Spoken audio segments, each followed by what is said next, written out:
Hello, my name is Andrew Cunningham and I'd like to talk to you about chocolate addiction.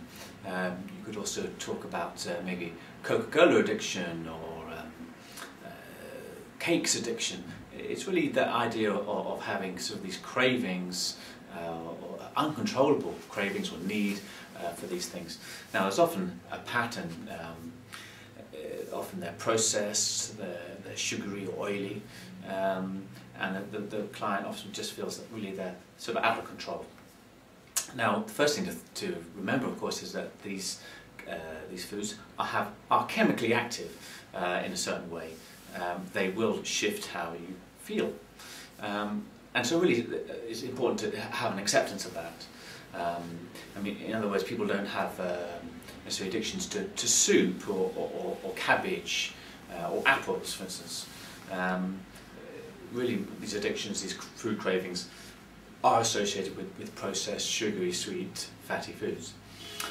So the main thing is very simple. What we do, it's just really making sure that you put yourself off these foods. In other words, there's no point wanting to stop the cravings, but also sort of loving them at the same time. So it's a recipe for difficulty.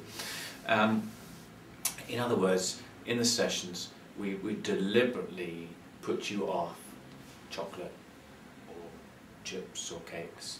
It's not the idea that you would never eat them again, because I think a lot of people want to be able to control it in some way, to eat a little bit of those things. But generally, it's a very, very simple process of encouraging you to put yourself off these foods. So in other words, there's no point being in love with them and wanting to break up with them at the same time. That's going to make it very difficult for you. So with the hypnosis, it's really just using your imagination, your mind, to deliberately get a sort of disgust or distaste for these foods, and to practice that, so that you really reset a sort of natural liking and a natural disliking for these foods. In other words, a bit of chocolate, some chips, or a little bit of cake, etc. And then we really kind of turn what might seem an addiction or craving into a natural enjoyment, a natural sense of proportion. So you're very welcome to email me or ring me with any questions about using hypnotherapy to help with these cravings or these addictions of food. And yes, you're very welcome.